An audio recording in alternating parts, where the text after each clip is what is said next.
नमस्कार. आपल्या चॅनलमध्ये आपलं स्वागत आहे. तर आपल्या सोबत आहेत संग्रामनगर गटाचे रामचंद्र कचरे यांचे पती रामचंद्र कचरे. तर जाणून घ्या त्यांच्याकडून काय प्रतिक्रिया आहे ते. संग्राम गटातील व्यूहरचना कशी आहे आणि कशा पद्धतीने प्रचाराची रणनीती असणार आहे. संग्रामनगर गटामध्ये आदरणीय तालुक्याचे दमदार आमदार रामभाऊ सातपुते साहेब यांनी आमच्यावर जो विश्वास ठेवला आणि त्याच्यामध्ये माझी पत्नी मेघा रामचंद्र कचरे यांना उमेदवारी दिली आणि आमचं कचरेवाडी गाव या गावाला इतिहासात पहिल्यांदा उमेदवारी आमदार साहेबांच्या मार्फत आम्हाला मिळालेली आहे. तर एकंदरीत आमच्या गावामध्ये अतिशय चांगलं वातावरण आहे. 100% गाव भाजपच्या बाजूने आहे आणि पूर्ण संग्रामनगर गटामध्ये आमदार साहेबांच्या नेतृत्वाखाली आम्ही तो गट भाजपला जिंकण्यास 100% आता सध्या तरी चांगलं वातावरण आहे. जनतेतून कसा प्रतिसाद आहे?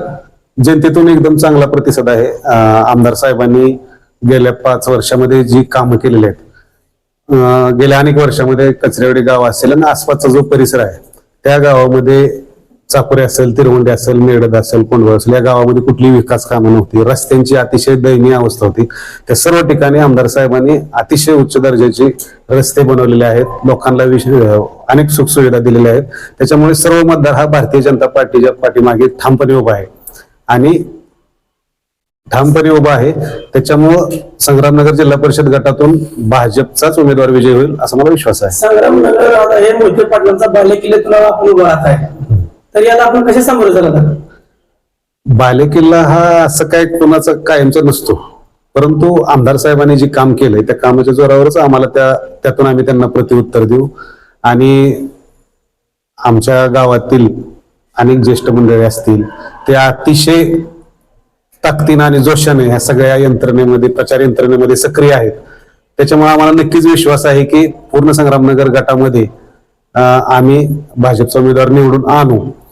त्याचं दुसरं कारण असं आहे की संग्रामनगर पंचायत समिती गणातून माने पाटलांना उमेदवारी मिळालेली आहे आणि माने पाटील कुटुंब हे अतिशय सक्षम, सुसज्ज आणि सुसंस्कृत कुटुंब आहे आणि संग्रामनगर पंचायत समिती गणामधून जिल्हा परिषदच्या उमेदवारासाठी पण ते भरघोस लीड देतील. त्याच्यामुळे आम्हाला विश्वास आहे की आमचा उमेदवार 100% निवडून येईल. संग्रामनगर नगरमध्ये आता रोडची अवस्था एकदम बिकट झालेली आहे, तर आपण प्रथम काय कराल? सर्वप्रथम आम्ही संग्रामनगर गटामध्ये गावामध्ये जी बी रस्त्यांची अवस्था वाईट आहे त्या ठिकाणी जिल्हा परिषद आणि इतर कुठल्याही योजनेतून तिथं जे काय रस्त्यांच्या आवश्यकतेनुसार आम्ही तिथं रस्ते करण्याचा 100% प्रयत्न करू आणि तिथल्या लोकांची योग्य ती सोय करण्याचा प्रयत्न करू. आता विरोधक म्हणतात की भाजपचा सुप्रसाद करणार, याबद्दल आपलं काय मत आहे? सुपडासाहेब अकलूज नगर परिषदला पण करणार होते, तिथं काय झालं नाही. आता अजून एकदा प्रयत्न करू देत त्यांना. शेवटी प्रत्येक जण आपापले हे दावे सांगतच असतो, पण आम्ही कामाच्या जोरावर आणि रामभाऊ सातपुते साहेबांच्या विश्वासावर निवडणूक लढत आहे. जनतेचा पूर्ण आणि 100% पाठिंबा त्यांच्या पाठीमागे आहे आणि त्यांच्या मार्गदर्शनाखाली आम्ही निवडणूक लढवत आहे आणि 100% आमचा विजय हा होणारच. माझ्या कुटुंबावर मोठे करण्याचा दबाव असल्याने नगरपंचायतीने प्रचार कमी केला होता, त्यामुळे जरा पराजय झाला होता भाजपचा. आता त्यांचा आता या प्रचारात काय आघाडी आहे का? नाही, माने पाटील कुटुंबाने अतिशय जोराने आणि संघर्षमय प्रचार केला होता, त्याच्यामध्ये काय शंका नाही. आणि इथून पुढे सुद्धा ते अतिशय ताकदीनं आणि अगदी जोश आहे त्यांचा.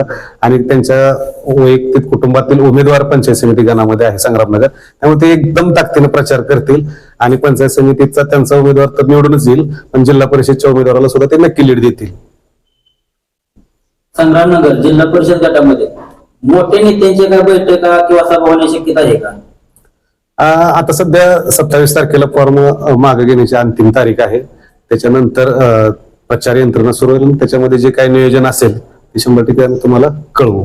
संग्रामनगर गटातील मतदारांना आपण काय आव्हान करा? संग्रामनगर गटातील मतदारांना आमचं एकच आव्हान आहे की देशामध्ये मोदींचं सरकार आहे, महाराष्ट्रामध्ये देवेंद्रजींचं सरकार आहे. याच्या पाठीमागच्या निवडणुकांमध्ये तुम्ही देवेंद्रजींच्या नेतृत्वाखाली निवडणुकांचा निकाल पाहिलेला आहे आणि मी त्यांना अतिशय विश्वासानं सांगतो की भाजपला तुम्ही मतदान ज्या दिवशी कराल त्या दिवशी तुमच्या ज्या काही समस्या आहेत त्या 100% सुटणार आहेत. त्याच्यामुळे कुठल्याही प्रकारचा विचार न करता तुम्ही अगदी मोकळ्या मनानं भाजपला मतदान करा. सगळ्या बाजूने तुमच्या अडचणींना भाजपच उभा राहणार आहे, आमदार रामभाऊ सातपुतेच उभा राहणार आहेत.